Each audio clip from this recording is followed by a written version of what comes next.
What's up everybody, welcome back to the channel. Before we get started, this video is for subscribers only, so if you haven't hit the subscribe button already, you need to do that now so you don't miss this content or any future content, and trust me, you do not want to miss this conversation, so I'll give you a second to do that right now.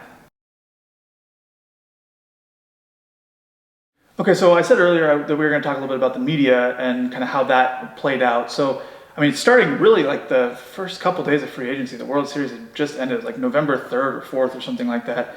John Heyman had come out and said he was hearing rumblings of the Giants being interested in me, and I think 5 years, 150 million or whatever the case. And that was like the very first report of free agency before we'd even talked to any teams, right? So what was the media's role? Because I know like... So the media, I guess one of the interesting parts being on this side of it, because I've followed free agency for, several seasons pretty closely in the past. But I've never really been on this side of it until now. And you realize a lot of the reports, they're based in no reality. Yeah. The media, now look, teams could talk to the media for a variety of reasons if they're trying to influence other moves in the market. Sometimes, and this happens probably more often than not, you have other agents that try to influence the market. Now, you didn't really have anyone that was comparable in your market this year to influence, but that doesn't mean that, like, there are a lot of moving parts. Where Springer's going to go affects right. You in a sense. So what you're saying, just for clarity, is that, like, let's say there was two pitchers in the market in the same year with similar stats.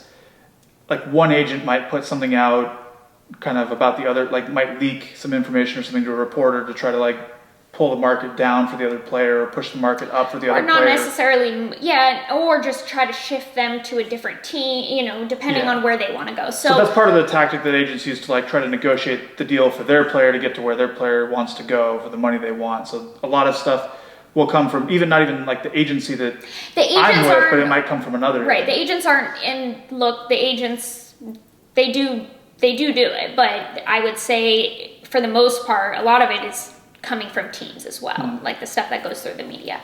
So, and that's to try to kind of drive price down? Yeah, and change things. Yeah. Shift things, change things, and shift them in their favor, whatever they want. You could go into a whole video on just how to use the media to your advantage. Yeah. I guess what we tried to do was we made it clear that, we were going to put out information, that we could, and I guess we kind of urged people to follow my account for accurate information, because essentially everything else, it was coming from somebody who heard something from somebody who heard something, and it was like a game of telephone. Yeah. And so all the stuff that the media put out, it was never any firsthand knowledge of anything. How many times during this process did you have a writer or I have a writer reach out and say, "Oh, I heard that this team, should I look into this, or I'm hearing this, is this true?" Or like, and it was laughable. Some of the times were like, so funny. Wow, like where are you even getting that from? And it's funny because people on social media seem to think that anything a writer puts out is like gospel, and it's the truth because this is their job. But I think it's very important to at least make clear that they have angles too, 100%. And they're working, right? If they help a team by giving this information, they're the ones Of course, they're trying to play. They're trying to play the agencies to get information. They're trying to play the teams. They're trying to find insiders that actually do know inside information, because the teams aren't giving them all the information. Right.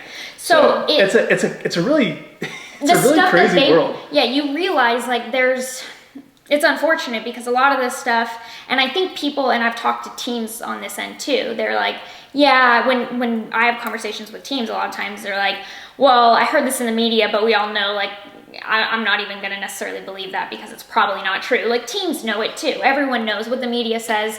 I think the only people who don't seem to know it for sure are the fans on social media. They seem to believe if a writer puts it out, it's the truth. Well, and really, it's just someone angling to that's what they've come to expect. The fans come to expect that they get the information from the writers, because players don't usually put it out, teams don't put it out, and the agents don't put it out. So the writers are the only ones that the fans come to rely on to get their information. And like, what did you say?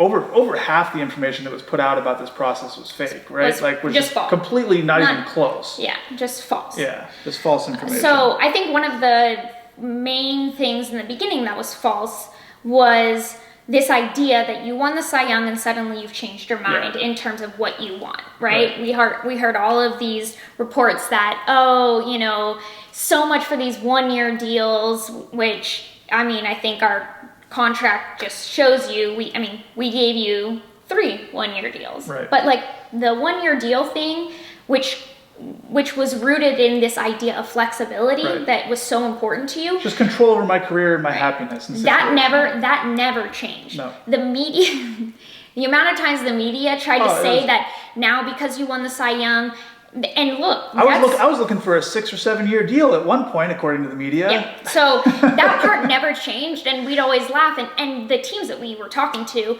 while in the beginning this is how they thought about your deal because this is the traditional route to take, we always made it clear that this is what we're open to hearing everything, but at the end of the day, like the flexibility, you never wavered in that. I want to touch on that a little bit more in depth, but just while we're on the media thing, one last thing is one of the narratives was that I'm like, I don't have a market, right? And that I'm not signing because no one's interested. So that's right. So that's kind of it's been the case, and now just looking back on all sorts of free agencies. It seems to always be that narrative. The media puts out that the player is asking for this, which apparently you are asking for, 250 plus mil in like 6 or 7 years. Yeah. So, while teams at first might have suggested things like that, I can assure you, like, you knew what you wanted. Yeah. More or less. So that was one of those false media narratives that literally had no basis in reality. Right. Well, no, there were some basis, I think, in it where how teams viewed it. Teams viewed your deal. That could be true. But it was always phrased as Trevor Bauer is asking for this. Yeah. And so there was no basis in reality for that. So I think the way the media always makes it seem is that after winter meetings, which we didn't have this year because of COVID-19, if you're not signed, you start to hear media reports of, well, he's asking for too much, and so nobody's making offers. And I guess to explain the way that really this whole process works is this is like a marriage, right? It's a courtship. You don't have dinner with somebody and then, a week later talk about moving in together and, your future together. Unless you're on a reality TV show. Unless you're on a reality TV show, which we definitely were not. So would have been a pretty good one if we were. Yeah, that's true. Especially like the last week.